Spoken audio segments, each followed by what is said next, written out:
Hello students, very good morning. कैसे हैं आप लोग? स्टूडेंट, हम लोग पेबैक मेथड डिस्कस कर रहे थे। पेबैक मेथड कैपिटल बजटिंग या इन्वेस्टमेंट डिसीजन का टॉपिक है जो ACCA F9 और USCA में दोनों के अंदर होता है। पेबैक मेथड होता क्या है कि हम लोग कॉस्ट कितने टाइम में रिकवर करेंगे। अगर हमने असेट में इन्वेस्ट किया तो वो हमारा इन्वेस्टमेंट कितने टाइम में रिकवर हो जाएगा। तो पेबैक मेथड का आंसर आता है ईयर्स के अंदर, कितने सालों के अंदर रिकवर हो जाएगा। हमने पहले डिस्कस किया था जब कैश इनफ्लो अगर इक्वल होते हैं तो कैसे हम कैलकुलेट करते हैं पेबैक। तब तो सिंपल होता है, cost divided by annual cash inflow, तो पेबैक निकल जाएगा जितनी भी कॉस्ट लगी है और डिवाइडेड बाय हर साल का जो भी कैश इनफ्लो है, तो फिर पेबैक आ जाता है।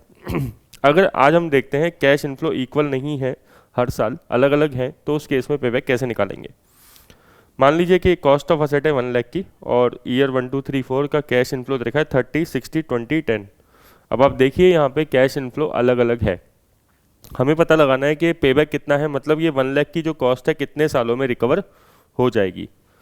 तो आप देखेंगे तो आप बोलेंगे कि पहले साल में 30, सेकेंड ईयर में 60, तो दोनों सालों में 90 रिकवर हो गई, थर्ड ईयर में 20 और रिकवर हो गई। तो इसका मतलब अगर देखें तो answer should be between 2 to 3 years. ठीक है कि भाई 2 से 3 साल के बीच में आंसर होना चाहिए। तो इसलिए हम क्योंकि टोटल लगा रहे हैं तो यहाँ पे एक कॉलम बना लेते हैं क्यूमुलेटिव कैश इनफ्लो का।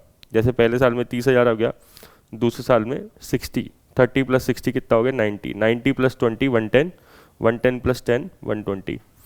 तो हमने देखा कि कॉस्ट 1 लाख कितने में रिकवर हो रही है, 2 से 3 के बीच में। अब हमें एग्जैक्ट जानना है कि कितने सालों के अंदर एग्जैक्टली रिकवर हो रही है।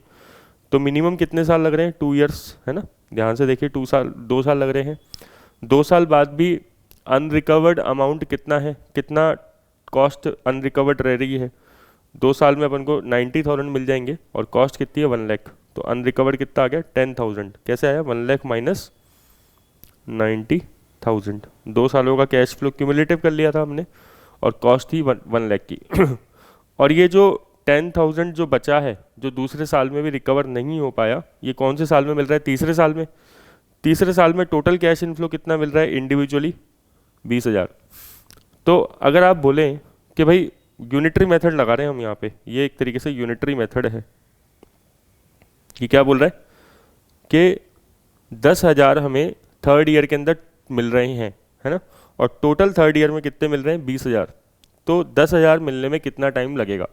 टोटल 12 महीने में कितने रिकवर हो रहे हैं थर्ड ईयर के अंदर 20,000। तो हमें 10,000 रिकवर करने में कितना टाइम लगेगा, तो 0.5 ईयर, आप कह सकते हो 6 मंथ। तो आंसर शुड बी 2.5 ईयर। ये इस तरीके से सॉल्व होता है कि पहले चेक कर लो मिनिमम कितने साल लगेंगे और फिर चेक कर लो रिमेनिंग कितने ईयर्स बाकी है।